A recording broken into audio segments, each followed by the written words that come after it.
Hello everyone, स्वागत है आपका हमारी एक नई वीडियो में। How are you? I hope you are all good. दोस्तों, अगर आपका भी सीटेट इस बार नहीं निकला है, किसी का 1 नंबर से रह गया, किसी का 2 नंबर से रह गया, बार बार सीटेट का एग्जाम देने के बाद भी आपका सीटेट क्वालिफाई नहीं हो पा रहा है, तो ये वीडियो आपके लिए बहुत ज़्यादा हेल्पफुल हो सकती है। छोटी सी वीडियो है, पूरा देखिएगा।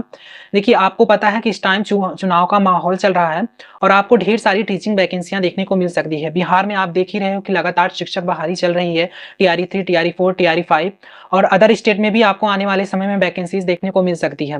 लेकिन सवाल ये है कि जिनका सीटेट क्वालिफाई नहीं हो पा रहा है, वो इस वैकेंसीज में एलिजिबल नहीं हो पा रहे हैं और वो इन सब भर्तियों से बाहर हो जा रहे हैं।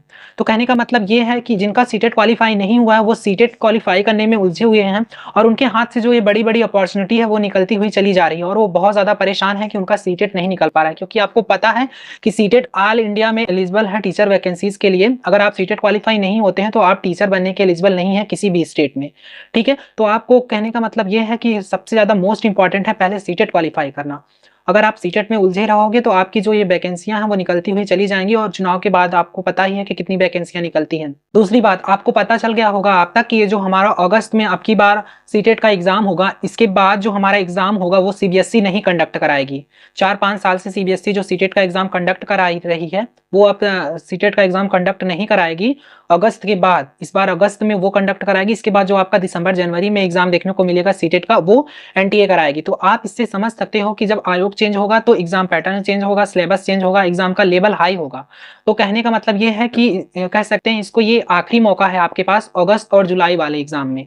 अगर आप इसमें क्वालिफाई होना चाहते हैं तो आप अभी से तैयारी शुरू कर दीजिए, क्योंकि आपके 1 महीने या 15 दिन की तैयारी से आपका सीटेट नहीं निकलेगा। क्योंकि आपको पता है कि सीटेट भी अब लेंदी क्वेश्चंस पूछना शुरू कर दिया। आप रट कर सीटेट को क्वालिफाई नहीं कर सकोगे। आपने इस बार का रिजल्ट देखा होगा, 17 लाख बच्चों ने एग्जाम दिया था जिसमें से केवल 1 लाख बच्चे क्वालिफाई हुए। तो आप जान सकते हो कि 16 लाख बच्चे इतनी भारी संख्या में फेल हो रहे हैं। तो आप समझ सकते हो कि सीटेट का एग्जाम लेवल कैसा हो रहा है। तो कहने का मतलब ये है कि जिस चीज को हम तैयारी कर रहे हैं 4-5 सालों से, सीबीएसई जो सिलेबस अपना की है उस पे जो सीटेट का एग्जाम हो रहा है लगातार, उसकी तैयारी हमने की है। इसके बाद जब आपका अचानक से चेंज हो जाएगा, दिसंबर जनवरी वाले एग्जाम में एनटीए कराएगा एग्जाम, तो आपको बहुत ज्यादा मुश्किलों का सामना करना पड़ेगा। आपका एग्जाम लेवल भी हाई आपको देखने को मिलेगा, सिलेबस भी चेंज होगा, तो सब चीजें इधर उधर हो जाएंगी, तो आपको और भी ज्यादा परेशानी होगी।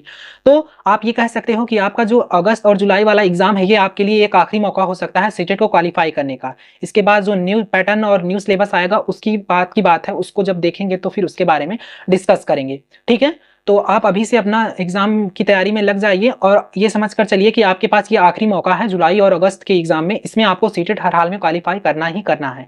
ठीक है, दूसरी बात, जो एक नई नोटिस आई थी अभी कुछ दिन पहले, एनसीटी और सीबीएसई की जो बैठक हुई थी, उसमें जो पेपर 3 के बारे में बात की गई थी। जैसा कि आप सीटेट पेपर 1 देते हो प्राइमरी लेवल के टीचर बनने के लिए, पेपर 2 देखते हो जूनियर लेवल के टीचर बनने के लिए। सीबीएसई ने, एनसीटी ने एक बात बोली है, अब नया नियम निकाला है कि अब जो हमारा टीजीटी पीजीटी मतलब 9 to 12 के टीचर बनने के लिए आपको पेपर सीटेट 3 कंडक्ट कराने की योजना चल रही है। तो आप उसकी भी तैयारी करना अभी से स्टार्ट कर दीजिए, क्योंकि अगर आप इंटरमीडिएट या हाई स्कूल मीडिएट के टीचर बनना चाहते हैं तो आपको अब पेपर 3 का एग्जाम देना होगा।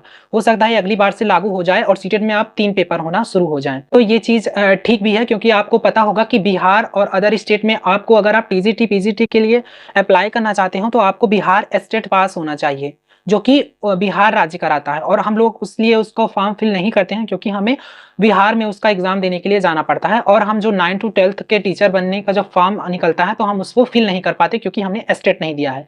लेकिन अब जब सीटेट होगा तो वो ऑल इंडिया एलिजिबल होगा। आप अपने ही डिस्ट्रिक्ट में रहकर सीटेट पेपर 3 का एग्जाम क्वालिफाई करके आप ऑल इंडिया में टीजीटी पीजी टीचर बनने के लिए एलिजिबल हो जाएंगे। तो एक तरह से देखिए ये चीज अच्छी भी है कि जो एनसीटी है वो पेपर 3 कंडक्ट कराने की योजना चलाना चाह रही है। तो ये कुछ बातें थी, तो हमने सोचा आप लोगों के साथ शेयर किया जाए। और अगर आप सीटेट की तैयारी करना चाह रहे हो तो अभी से आप सीटेट की तैयारी करने में लग जाइए, क्योंकि आप लास्ट के 1 महीने 2 महीने में आप सीटेट रट्टा मारकर आप क्वालिफाई नहीं कर सकते हो। आप रिजल्ट देख ही सकते हो कि कितना बेकार रिजल्ट आ रहा है। सबसे ज्यादा बेकार रिजल्ट पेपर 2 का आता है, क्योंकि आपको पता है कि सबसे ज्यादा फॉर्म पेपर 2 के लिए भरे जाते हैं, क्योंकि पेपर 2 के लिए 6 to 8 के लिए बीटीसी वाले, डीएलएड वाले और बीएड वाले तीनों एलिजिबल होते हैं। और सबसे ज्यादा इंटरेस्ट उनका पेपर 2 में भी होता है, क्योंकि वो 6 to 8 के लिए आप टीचर उसके लिए बनेंगे, तो उसमें सबका ज्यादा इंटरेस्ट होता है और सबसे ज्यादा बच्चे उसमें फेल भी होते हैं।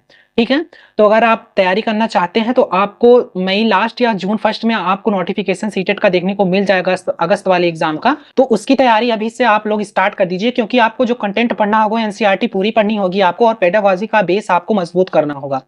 क्योंकि अब सीटेट में आप रट्टा मारकर बिल्कुल भी क्वालिफाई नहीं हो सकते हो। जिस भी चैनल से, जिस भी बुक से आपको अच्छा लगता है, जो भी आपको समझ में आ रहा है, वहां से आप अभी पढ़ना स्टार्ट कर दीजिए। हमारे चैनल पर भी क्लासेस और पीआईक्यू सॉल्व करवाए जाएंगे। जब सीटेट का नोटिफिकेशन आ जाएगा तब हमारे चैनल पर क्लासेस स्टार्ट होंगी। ठीक है, आप अब तक जहां से बुक पढ़ना चाह रहे हैं वहां से पढ़िए, लेकिन तैयारी आप लोग अभी से स्टार्ट कर दीजिए, ठीक है ना, ताकि आपका सीटेट इस बार अच्छे से निकल जाए। क्योंकि मैं आपको बार बार बता रहा हूँ, ये आपके लिए एक आखिरी मौका हो सकता है, ये भी कह सकते हो आप। इसके बाद आप जान ही सकते हो कि आपका एग्जाम लेवल चेंज होगा, एग्जाम पैटर्न चेंज होगा, सिलेबस चेंज होगा, तो बहुत सारे बदलाव होंगे जिसमें आप उलझ जाएंगे और आपकी जो वैकेंसीज आएंगी उसमें भी आप एलिजिबल नहीं हो पाएंगे और आपका बिल्कुल टाइम वेस्ट हो जाएगा। ठीक है, तो ये थी कुछ बातें जो मैं आप लोगों के साथ डिस्कस करना चाह रहा था। तो अगर जानकारी अच्छी लगी हो तो वीडियो को लाइक करके चैनल को सब्सक्राइब कर दीजिएगा, क्योंकि सीटेट से रिलेटेड सारी इंफॉर्मेटिव वीडियो और क्लासेस हमारे चैनल पर अपलोड होती रहती है। धन्यवाद।